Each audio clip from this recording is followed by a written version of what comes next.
Hello बच्चों, आप सभी को मेरी नमस्कार। जय हिंद। प्यारे बच्चों, आज की इस वीडियो में हम करेंगे कक्षा 6 विज्ञान और अध्याय इसमें 14 रहेगा जल। तो इस पाठ के हम अ, ल- बहुविकल्पीय प्रश्न उत्तर करेंगे, ऑब्जेक्टिव टाइप क्वेश्चन आंसर करेंगे। तो चलिए शुरू करते हैं। पहला क्वेश्चन है आपके पास, स्वच्छ जल का स्रोत है। स्वच्छ जल का स्रोत क्या है? तो स्वच्छ यानी साफ पानी का हमें कहाँ से मिलता है? तो इनमें से तालाब है, नदी है, झील है, भौम जल है। तो जो भौम जल होता है वो शुद्ध जल होता है, धरती के नीचे से निकलता है। तो स्वच्छ जल का मुख्य स्रोत जो है भौम जल है। अगला क्वेश्चन है आपके पास, पानी के भरे गिलास में बर्फ डालने पर उसके बाहर पानी की बूंदें आ जाती हैं। तो इस प्रक्रिया को क्या कहते हैं? यानी पानी से जब गिलास भरा होता है, अगर गिलास के अंदर हम बर्फ़ डालते हैं तो उसके बाहर पानी की छोटी छोटी बूंदें आ जाती हैं। तो इसे हम, इसका क्या कारण है? संघनन होता है बच्चों। इसका कारण होता है संघनन। ठीक है, संघनन होता है जब जल वाष्प जम जाते हैं, ठंडे होकर पानी में बदल जाते हैं, उसे संघनन कहते हैं।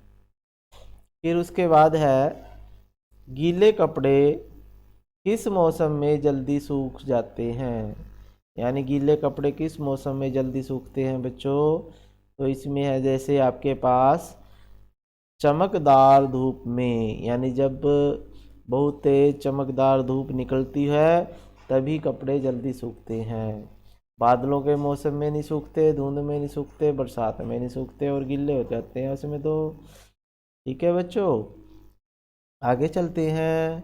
आगे है जैसे आपके पास, पृथ्वी का कितना भाग जल से ढका है? पृथ्वी का कितना भाग? तो पृथ्वी का लगभग 71% भाग जो है जल से ढका हुआ है। यानी 71% भाग पर पृथ्वी के पानी है, बाकी जगह पे क्या है? स्थल है, धरती है, पहाड़ है। फिर है, सबसे अधिक मात्रा में जल उपलब्ध है। यानी सबसे अधिक इस धरती पर किस रूप में, कहाँ पर पानी है? तो सबसे अधिक पानी जो है वो है समुद्रों में। कहाँ पर है बच्चों? समुद्रों में है। फिर उसके बाद है, अत्यधिक वर्षा से क्या हो जाता है, क्या आ जाती है बच्चों? अत्यधिक वर्षा से जब बहुत ज़्यादा बरसात हो जाती है कहीं पे, तो उससे क्या आ जाती है? बाढ़ आ जाती है। क्या आ जाती है बच्चों? बाढ़ आ जाती है उससे। फिर लंबी अवधि तक वर्षा ना होने पर सूखा पड़ जाता है। क्या हो जाता है बच्चों?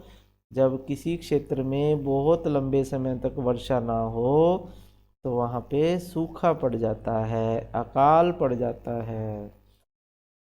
फिर उसके बाद है, जल का वाष्प में परिवर्तित होने के प्रक्रम को क्या कहते हैं बच्चों? वाष्पन कहते हैं।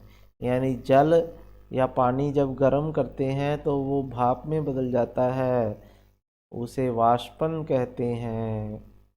आगे है बच्चों क्वेश्चन, पृथ्वी पर जल आपूर्ति का मुख्य स्रोत है। यानी पृथ्वी पर मुख्य रूप से जल किससे मिलता है? तो वो वर्षा से भी मिलता है, ओलों से भी, हिम से भी। तो ये उपरोक्त सभी आ जाएगा इसमें, उपरोक्त सभी। ठीक है बच्चों, आगे चलते हैं क्वेश्चन। हमारे देश में अधिकतर वर्षा किस मौसम में होती है, कब होती है? तो वो होती है मानसून में, वर्षा ऋतु में। ठीक है, तो वर्षा ऋतु या मानसून में ही ज़्यादा बारिश होती है। आगे है क्वेश्चन, पृथ्वी पर उपलब्ध जल में से कितने प्रतिशत पानी शुद्ध है? यानी कितना पानी पीने योग्य है? अगर ये प्रश्न आए तब भी आपने यही उत्तर लिखना। तो लगभग 3% पानी जो है इस धरती पर जितना भी पानी है उसका केवल 3% पानी ही पीने योग्य है। बाकी पानी तो समुद्रों में है, वो तो लवणीय जल होता है, ठीक है, उसको हम पीने योग्य नहीं बना सकते। फिर है दैनिक जीवन में जल का उपयोग किन किन कार्यों में होता है। यानी पानी का उपयोग खाना बनाने में भी करते हैं, कपड़े धोने में भी, बर्तन धोने में भी। तो इसका आंसर आ जाएगा उपरोक्त सभी कार्यों में करते हैं बच्चों। फिर है जल की मांग बढ़ने का मुख्य कारण क्या है। जल की मांग किस कारण से बढ़ती है। जनसंख्या वृद्धि के कारण ही बढ़ती है जल की मांग, यानी जितने अधिक लोग होंगे उतना ज़्यादा पानी चाहिए। फिर है अगला क्वेश्चन, बादलों में क्या होती हैं बच्चों। बादलों में होती हैं जल कणिकाएँ। क्या होती हैं बच्चों, बादलों में जल कणिकाएँ होती हैं जो वर्षा के रूप में आपस में मिलके वर्षा की बूंदों के रूप में धरती पर गिरती हैं। फिर है भूमिगत जल को प्राप्त हम किससे कर सकते हैं। तो वो कर सकते हैं हम बच्चों नलकूपों से। नलकूप होते हैं जो ट्यूबवेल लगे होते हैं, या पहले नलके भी लगते थे, अब तो बहुत कम हो गया, तो उनसे हम भौम जल प्राप्त कर सकते हैं। भौम जल गिरने का मुख्य कारण नहीं है। तो भौम जल किस कारण से नहीं गिर रहा। तो ये आप लिखोगे आंसर वृक्षारोपण से। वृक्षारोपण से भौम जल को हानि नहीं पहुंचती, बल्कि बारिश होती है। फिर है भारत में कृषि खालिस्तान पर निर्भर है। तो भारत में कृषि जो है मुख्य रूप पे वर्षा पर निर्भर होती है। वर्षा के कारण ही अधिकतर खेती होती है। फिर है भौम जल स्तर बढ़ाने का उपाय। तो भौम जल स्तर हम कैसे बढ़ा सकते हैं। धरती के नीचे का पानी वर्षा जल को संग्रहण करके, यानी वर्षा का जो पानी है उसको इकट्ठा करके हम भौम जल के लेवल को, धरती के वाटर लेवल को बढ़ा सकते हैं। फिर है जल की कितनी अवस्थाएं हैं। जल की 3 अवस्थाएं होती हैं। द्रव भी है, ठीक है, द्रव, ठोस, गैस, यानी तीनों अवस्थाएं होती हैं पानी की। जल की 3 अवस्थाएं होती हैं उपरोक्त सभी। फिर आगे क्वेश्चन है, जल वाष्प के जल में परिवर्तित होने के प्रक्रम को, यानी जब जल वाष्प जल में परिवर्तित होता है तो उसे संघनन कहते हैं बच्चों। क्या कहते हैं इसे, संघनन। फिर है जल के उपयोग आप भली भांति जानते हैं, कारखानों में भी होता है, घरों में भी, खेती में भी। तो ये उपरोक्त सभी आ जाएगा जल का उपयोग। अगले क्वेश्चन पे चलते हैं बच्चों। नदियों, झीलों, तालाबों, कुओं आदि में जल की पूर्ति वर्षा से भी होती है, ओलों से भी, और बर्फ, हिम यानी बर्फ से भी होती है। तो इन सभी से होती है। पानी नदियों, तालाबों, झीलों में कहाँ से आता है, इन सभी से आता है। फिर है महासागरों, जल स्थल के बीच जल चक्र कहलाता है। यानी महासागरों और धरती के बीच में जब पानी आता जाता है उसे कहते हैं जल चक्र। क्या कहेंगे इसे, जल चक्र कहते हैं बच्चों। फिर है लवणीय जल पाया जाता है। लवणीय जल कहाँ पाया जाता है, महासागरों में, समुद्र में, महासागरों में, इनमें लवणीय जल होता है, नमक वाला जल। तो नमक वाला जल या लवणीय जल महासागरों में पाया जाता है। फिर है पृथ्वी का कितना भाग जल से ढका हुआ है। तो वो है बच्चों 2/3 भाग। 2/3 भाग का मतलब होता है 71% भाग। निम्न में से कौन सा जल का स्रोत है। तो जल हमें कहाँ कहाँ से है, कहाँ कहाँ से मिलता है, झील से भी मिलता है, महासागर से भी, तालाब से भी। तो ये सभी आ जाएंगे आंसर ये सभी। फिर है पौधों द्वारा जल की हानि क्यों होती है या किसे कहते हैं? तो जब पौधों के द्वारा जल की हानि होती है उसे वाष्पो उत्सर्जन कहते हैं। यानी पेड़ पौधों की पत्तों में से, उनके छेदों में से पानी भाप बन के उड़ता रहता है, उसे वाष्पोत्सर्जन कहते हैं। फिर है 1 किलोग्राम गेहूँ के पौधे कितना 1 किलोग्राम गेहूँ से जितने भी पौधे बनते हैं खेत में, तो वो कितना पानी लेते हैं, कितना पानी खर्च करते हैं? तो वो 500 लीटर पानी खर्च करते हैं बच्चों। कितने लीटर? 500 लीटर पानी। फिर है किसी किताब का एक पृष्ठ उत्पादन होने में 2 गिलास पानी के लग जाते हैं बच्चों। कितने गिलास लग जाते हैं? 2 गिलास। 2 गिलास पानी में एक कागज तैयार होता है। इसलिए हमें कागज को फाड़ के नहीं फेंकना चाहिए, उसको बचाना चाहिए। फिर है सूखा पड़ने से डैश की कमी हो जाती है। किसकी कमी हो जाती है? अनाज की भी कमी होती है, चारे की भी, जल की भी।